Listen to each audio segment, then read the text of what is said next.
부ddhaṃ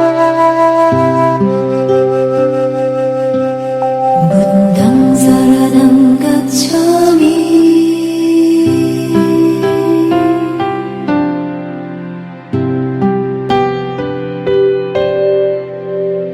dhammam saranam gacchāmi sangham saranam gacchāmi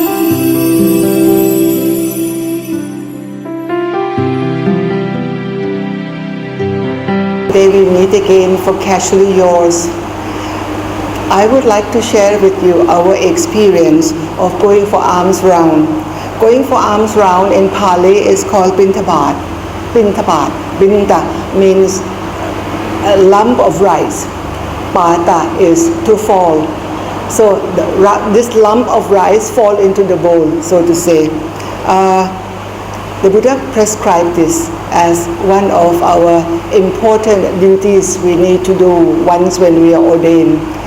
And we just had an experience, a very good experience with our Samaneris. There were 18 of them who were ordained just last week on the 6th of April. And one of the many duties that they do that they enjoyed very much is this going for alms round. So I would like to share with you our experience. Why is it important? Once when we are ordained, we are supposed to be depending on the lay people to feed us on a daily basis. So we go out for bintabat, we go out for alms round to receive food offered by the people. In our neighborhood, when we start going out first time, there were 3 groups of householders who offer us, who reacted to our going for alms round. You know, in Thailand, it's only monks, male monks, who go out for bintabat, going out for alms round. At that time, there were no women yet.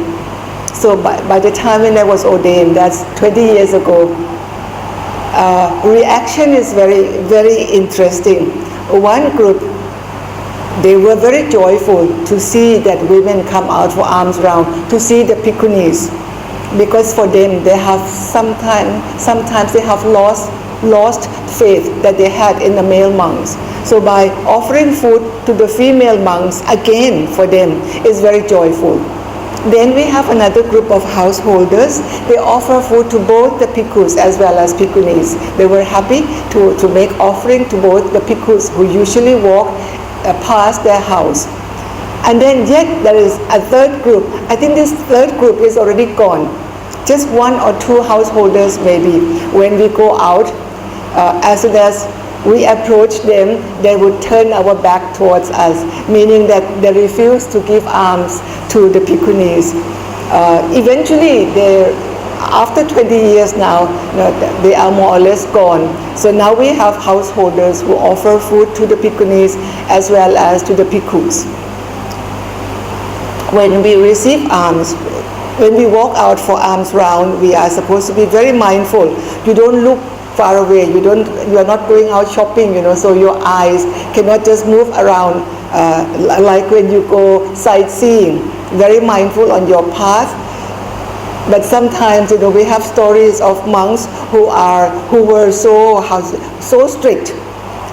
They did not look far. They just look only maybe 2-3 meters ahead of them. So as a result, one monk ended up in a pig den, the place where they keep pigs, because he was so mindful. He was looking only these immediate 3 meters. So yes, you are supposed to keep your eyes low, lower your eyesight, and walk to the household. And as we approach the household, they would invite. They would say there's a certain formula that they would say that they invite us. So we stop in front of them, open our bowl very mindfully, don't look around, and people just offer rice first. Rice and then food that goes with rice. So usually we would receive rice in the bowl, and then for whatever they offer, maybe it comes in plastic bag, then we turn the lid to receive the rest. And then from this lid, then we pass on to the lay people who follow us, and they put it in the big basket. But this, before the lay people make offering, as a small child, we were told, we were trained from childhood how they would get up very early. The lay people, usually women, auntie, granny, get up very early in the morning to cook rice. They believe that to offer freshly cooked rice is very meritorious, very good merit. So they cook rice, and when they make offering, they would lift up the bowl above their head, and this is offering to the Buddha. Very interesting. This is offering to the Buddha, and whatever remain, I now offer to the bhikkhu or bhikkhunis who receive the alms, and the rest that is grains of rice that remain in their bowl, they would offer it to sentient beings. But practically, they would scoop the rest of the grain of rice and just feed the chickens, maybe chickens or dogs around that area. So this offering, you can see, it's actually 3 levels. First to the Buddha, second to the Sangha, to the living bhikkhu or bhikkhunis, and third to animals. So the offering itself, there is a lot of teaching to us to understand this process of offering. And then when we receive, we should give them small blessing, not too long, because the route, the alms round route is long. It takes about 1 hour for us to get back. So we would just say short blessing in Pali, and then translation in Thai. The blessing that we give them is not the blessing that you would imagine in Christianity, that God bless you. No, not in that sense.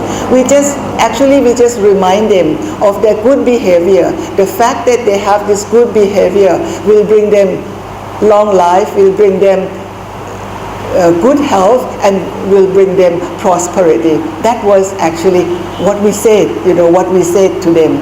And then after this, the lay people, once they return home, they would dedicate the merit.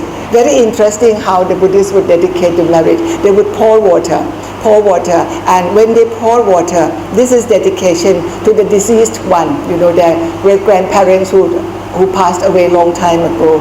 And also, they would dedicate the merit to themselves, so that they are happy, they are joyful. So in this our process of going out for alms round actually remind us of many Buddhist practice. So once when you come to Thailand, please somehow find an opportunity to get up early and to make offering to the monks. Maybe once in your lifetime, you will realize how important it is for us to keep this heritage alive, and that we still do every Sunday and every Buddhist day. So that's what we try to keep the heritage in our temple. So have a joyful day. Thank you.